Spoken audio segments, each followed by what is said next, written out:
back at Burns Park in North Little Rock, Arkansas. Here are the Central Regional Tournament. Second half of this game between the Tulsa Buffaloes, who are in the gray and red jumpers, as they go from right to left on your screen. The Baton Rouge Tigers in the white with the blue and gold jumpers going from right to left.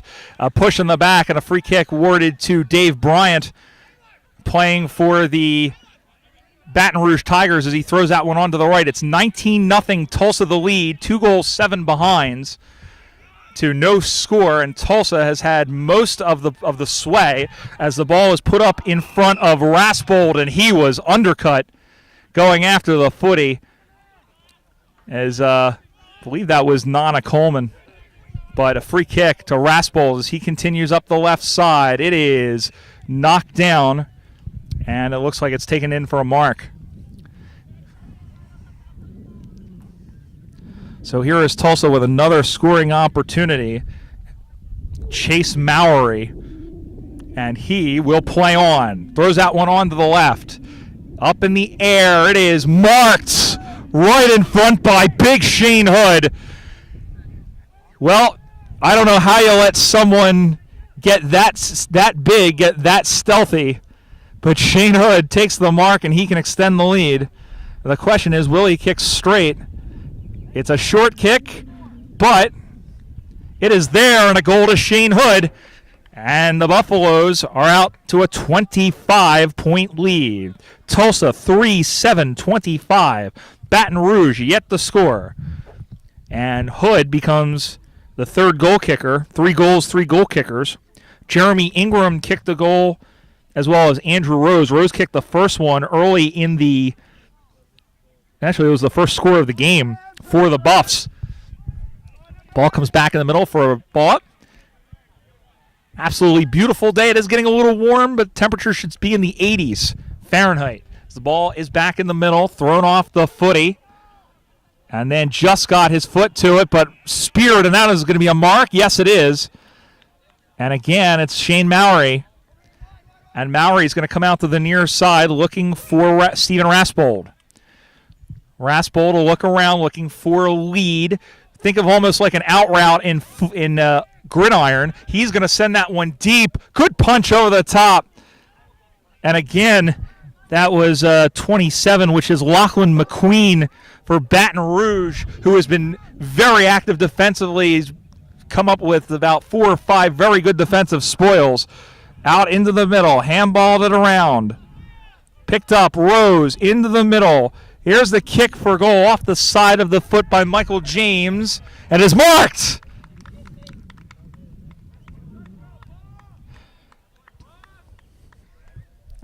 Great job in that forward pocket. Can they kick 2 in a row? It's on the way. It is off to the side, another behind by Chris Cox. So big Chris Cox goes off to the side there, and it's another minor score. 3-8-26 Tulsa. Baton Rouge still on the goose egg. Ball back into the middle of the ground. Now when it's kicked up forward, looking for Davey Bryant, but there is Mowry who takes the mark as he steps in front of him. Throws that one on to the left. One-on-one contest, but it's marked defensively again by Baton Rouge. He's off the mark. He'll play that one out straight out in the near side wing position. Great mark, and a good job by Michael Crawford, who was there to bump his man out of the play, and Brady Moran as he came over. But no, now they're going to say it's a turnover and it's a 50. Well, I thought it was a fair shepherd, but apparently it was an illegal shepherd. And then he didn't give the ball back straight away, so that's why Moran is being told to go up 50. So Baton Rouge, their first foray inside the 40-meter arc, and perhaps their first scoring opportunity. That one was kicked up high. It'll bring rain. Marked! Lachlan McQueen handballs it up into the middle as he was at an odd angle. And he was trying for the mark. He was appealing for it, but in fact it'll be a ball up.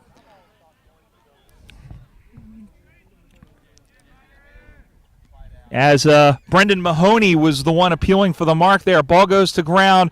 There again is McQueen, who couldn't get to it. and it comes loose, and it's picked up by Andrew Raspold from Oklahoma City, one of a few of the OKC Flyers playing on this Tulsa Buffalo side. That'll be a push in the back, and it'll be a free kick. Handballed back as James. And then that one is kicked up on that far side, stripped out of the hands. Hood trying to paddle it on, now chasing down his man, and the ball will go up and out of bounds. One thing about the three teams in this Pool B, and we've seen that here, is that all three teams, including the Dallas Magpies, are not afraid to play hard-nosed football. They are very physical, clean, but physical, and there will be a lot of hitting in these three games in this Pool B. And, of course, both teams will be playing the Magpies a little bit later on. We'll have those games for you here on USAFL.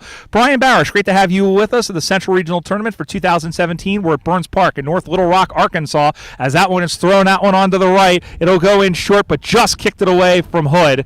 And then cleared out there as one of the players. And then that one is kicked, going back the other way. The kick is for goal, and it's marked right out in front by Chris Cox.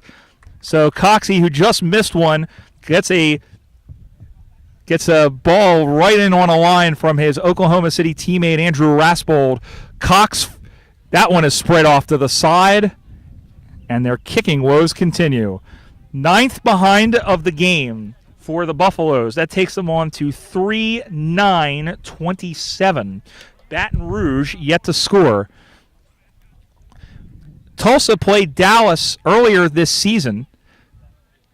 Actually, these two teams had played earlier in Houston, a game that the Tigers won, and the Buffaloes trying to get a little bit of revenge. That one goes out into the middle, and that one is cleared away.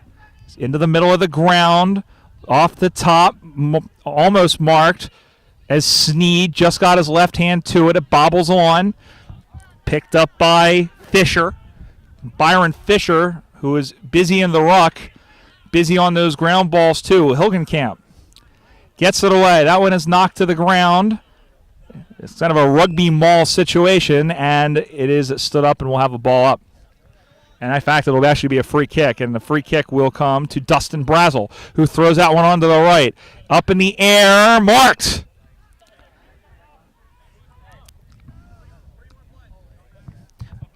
Marked by Brett Guillot. Up on that far sideline now, up on the far boundary.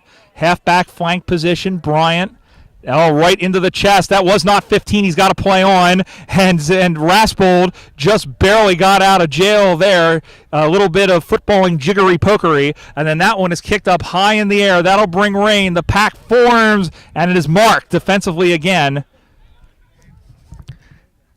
And again by Guillot. Or check that. That was Steven Smith, number 25. Out to the near side. Baton Rouge yet to score here on the Little Rock scoreboard.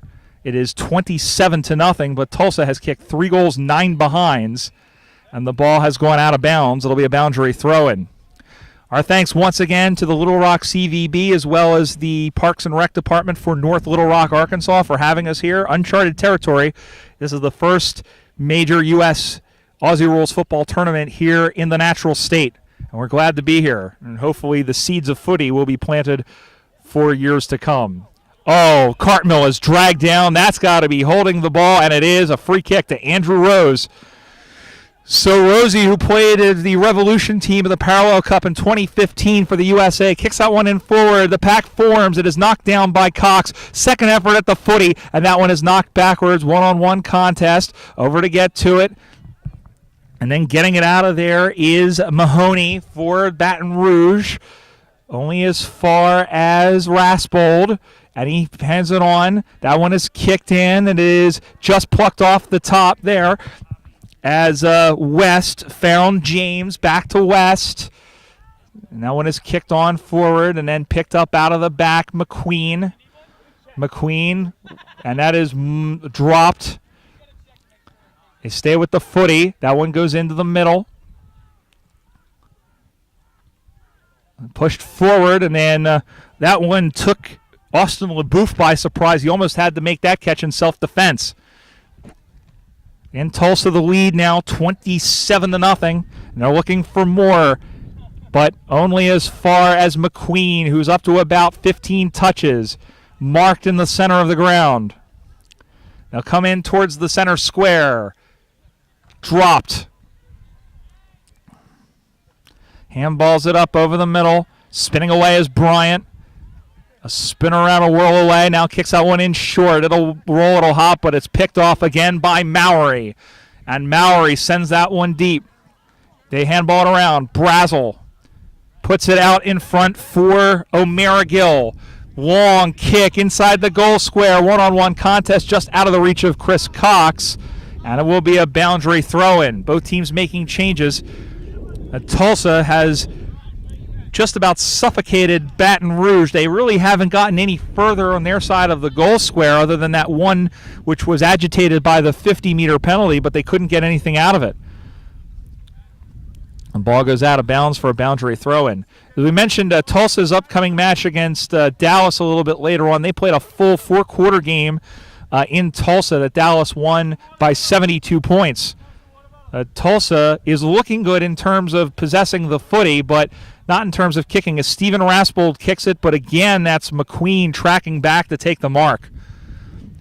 Lackland McQueen might see some best on ground votes heading his way, but they turn it over to the Buffaloes there momentarily. But it's Mahoney who gets it free, but it's marked again by Mowry, and Mowry will play on with the left foot. That one will go in short, but it pops in again, and there is McQueen again to get them out of danger, at least temporarily. DB, Davy Bryant, takes the mark. Bryant comes around. He didn't really have a lead, and then it's almost marked defensively by Steven Raspold, and he is clobbered, or at least the Tigers player who had it was clobbered. There'll be a ball up on this near side. Again on the Little Rock scoreboard, it is Tulsa 27, Baton Rouge nothing. That one is kicked out to the near side, and it's marked. Again, Mowry, and Mowry's gotten his share of leather poisoning. That one has gone in short, inside 50, and again there's McQueen to clear it out. But it's marked by Brazel. He'll play on quickly into the middle for James. Or check that's Fisher. Fisher will spray it to the side. Rose, Raspold from 45 meters out. One-on-one contest, and again McQueen almost had it as he plucked a cherry from the tree but couldn't hang on to it, and the ball goes to the ground, and it is wrapped up and a ball up. Latter stages of this second half, the second game we'll have for you of the 9 here. The Tulsa Buffaloes leading 3 goals, 9 behinds, 27 points. Baton Rouge yet to score. I'm Brian Barish. We're glad to have your company here on USAFL.com. Everything about the USAFL and all the goings-on in American Aussie Rules football. Don't forget to follow us on Facebook at facebook.com/USAFL and on Twitter at USAFL1997. Play action on that far side. Sneed picks it up, stepped away from a defender, and tried to do some sort of paddle action forward, but the ball has gone out of bounds. It'll be a boundary throw-in directly across from us. Our big thanks to all the volunteers, all our volunteer umpires, and, of course, the folks here at the USAFL, as we mentioned, Stevie Granfield, and, of course, Doran James doing camera. Well, I mean, you do a lot for the league, mate. We have to at least say hello. All right.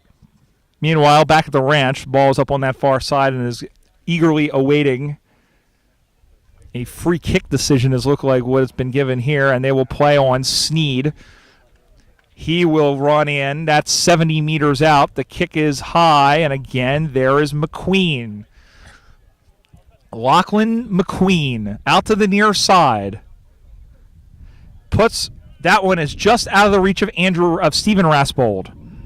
And there's an infraction behind the play, and 50.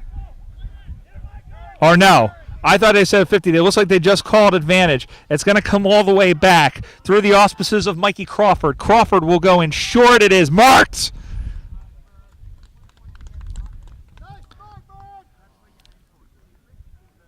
My number 27, who I do not have here listed, whoever that is, will go back and take a kick here.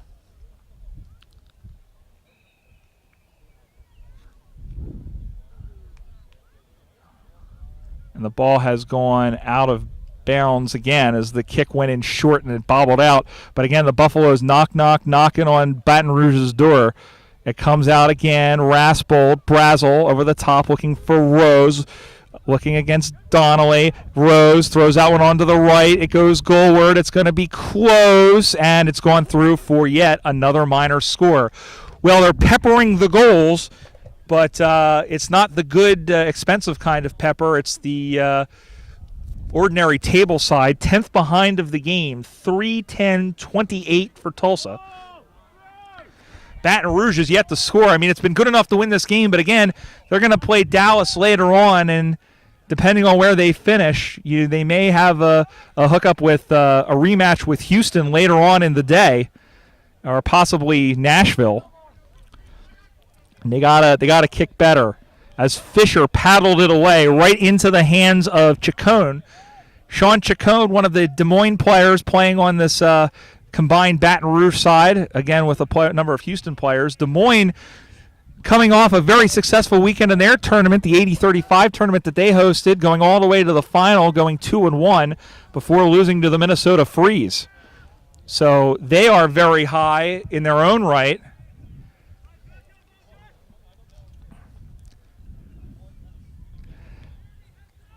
Ball goes back in the air. Cartmel, who's done well in the ruck, handballs it down. Bryant tried to go through. Good job there. Hilgenkamp with it. He's held up by Sneed. And finally, the umpire says, I've seen enough. We'll have a ball up. Again, on the Little Rock scoreboard, it's 27-0. Tulsa the lead. Ball gets knocked down. Picked up by Rose. Throws that one on to the right. He is gone, holding the footy as he did not get it to the foot in time. Alex Marakian, number 5, we're going to call him out, former Florida Redback and Philadelphia Hawk. Well, the only Australian on this Tulsa team. Ball goes to ground. There's McQueen, who just got the kickoff. It bobs in. Hey, here's an offensive opportunity, but Mowry is back to snuff that nonsense out and throw that one out onto the left. Sorry, it should actually be 28-0. They have 27 over on the scoreboard. That one is kicked inside 50, and it's marked again by Mowry. Well, Mowry has been all-state in the background. In that back line, he's been nothing but good hands. And a 50-meter penalty has been given as the man on the mark there did not give him enough room. And Mowry is running by the man on the mark, and he's going to, well, he had a really good idea. I saw what he was doing. So you could see what he was doing. He was sort of outpacing everybody, and he was ready to just play on, but the umpire said, no, you can't do that. And instead, he seeks and finds Matt Barton on the near side. 28-0 is the score. Tulsa the lead. Baton Rouge, for their part, has not let up one iota. They're going to give up a high tackle here, the number 3. And then they'll go out to the far side, up the left side, marked by McQueen, who again is playing link up. There they go inside 40 again, and the ball will go out of bounds. And that is a great result as Kevin O'Connor was giving chase. But hey, this is a fantastic result and the first serious opportunity in some time, at least in the second half, for the Baton Rouge Tigers. Again, it's 28-0 on the Little Rock scoreboard. Brian Barish with you here at Burns Park in North Little Rock, Arkansas for the 2017 Central Regional Tournament as the ball comes spinning back in the play. Knocked forward by Fisher, who's done well in the ruck. And that is a high contact, and the call will go to Brett Gillott. So Gillott with a left foot. It's up high. It is dropped as Ciccone couldn't get to it, and the ball goes out of bounds. But again, Baton Rouge will keep the ball hemmed in that forward pocket. Waning seconds of this first half, and it's just a matter of the margin at this point. But I'll tell you, as I mentioned a couple of moments before, the Tigers have left it just about as much on the field as you can, considering that they have another game coming up in a couple of hours. Ball comes back in the play. Mowry couldn't get away from the man. A left foot kick is smothered. They try and soccer it on Hilgenkamp, but that one is cleared out, and that is the whistle, and that'll do it. Final score in Game 2 from the Central Regional Tournament. It's the Baton Rouge Tigers. No score. The Tulsa Buffaloes the victor. 3 goals, 10 behinds, 28 points. That'll do it from us. We'll see you next time. Until then, for USAFL.com, it's Brian Barish. Goodbye for now.